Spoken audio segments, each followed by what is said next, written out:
మీ చిన్నప్పుడు స్మృతులు 2 మాటలు. హాయ్, అందరికీ వందనాలు.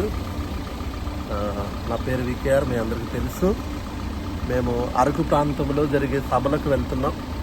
అయితే ఈ ప్రాంతంలో ఇప్పుడు ప్రస్తుతం ఇంకా అనంతగిరి మండలంలో మేము ఉన్నాం. ఈ ప్రాంతానికి వచ్చినప్పుడు మా మనసంతా పులకించిపోయింది. ఎందుకంటే 30 ఏళ్ల క్రితం సుమారు 4 ఏళ్ల పాటు ప్రతి వేసవి సెలవుల్లో 1 నెల రోజుల పాటు ఈ ప్రాంతంలో ఉండేవాళ్ళం మేము. మా మేనత్త గారు ఇక్కడ హెల్త్ డిపార్ట్మెంట్లో చేసేవారు అనంతగిరి పిహెచ్సిలో. అప్పుడు మా మేనత్తల పిల్లలు, మా చిన్నాన్నల పిల్లలు, మేమంతా కలిసి ఈ అనంతగిరి మండలంలో డముక్ అనే ఒక ప్రాంతంలో, ఆ డముక్ నుంచి ఇంకా లోపలికి చెరుకువాడ, మేడపర్తి, లొంగపర్తి అనే విలేజెస్లో 30 ఏళ్ల క్రితం అంటే అప్పుడు కరెంట్ ఉండేది కాదు, ఇంత డెవలప్ అవ్వలేదు ఏరియా.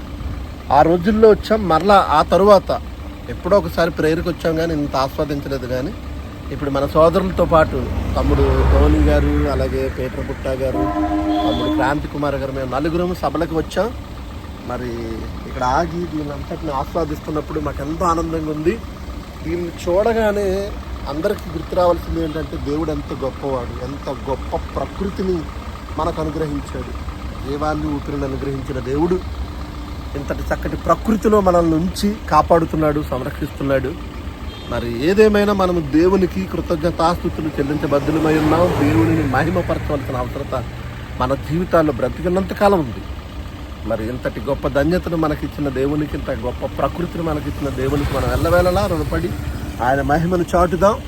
మరి తమ్ముడు శాంత్ కుమార్ గారు ఉన్నారు, ఆయన కూడా తన మనసులోని అభిప్రాయాన్ని పంచుకుంటారు. తదుపరి పీటర్ పుట్ట గారు కూడా మాట్లాడతారు. మరి మా ఆనందాన్ని మీతో షేర్ చేసుకోవాలనుకున్నాం. దేవుని నామమునకు మహిమ కలుగును గాక. ఆమేన్.